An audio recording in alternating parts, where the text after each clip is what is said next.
Hey everybody, I wanted to do a little video message because obviously the written word can get in the way of true communication sometimes. I'm never really surprised by the power of the written word, but I'm often surprised by how easy it is for us to misinterpret it when we don't have the use of our hands and the facial expressions and that 80% of communication that is just innate and intuitive as we're listening to people and talking to people in a more natural environment.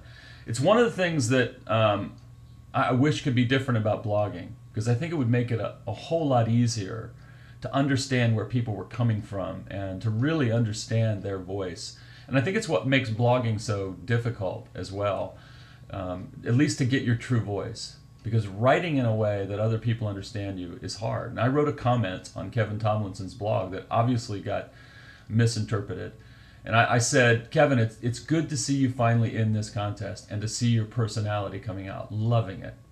Now, I'm hoping that if I had delivered it that way, it would have been taken the way I meant it, as a peace offering, as a way of truly communicating how appreciative I was that he was in the competition, that his writing was good, and that his personality was coming out. But that's not how it was taken. And that's partly my responsibility. I have a responsibility as a communicator in my writing to choose my words carefully. We all do, whether it's in a comment or whether it's in a post. Communication is two ways.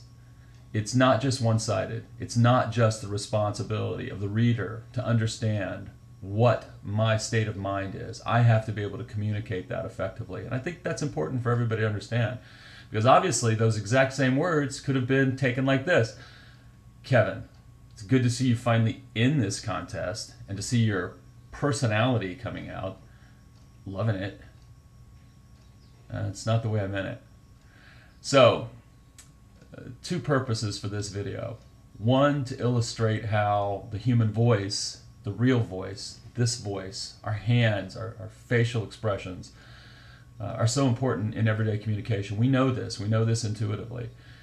But it's also important to understand how our words, the specific words we choose, can impact others, and to read very carefully what we write. Stream of consciousness is one thing. Quickly flipping off a comment is one thing.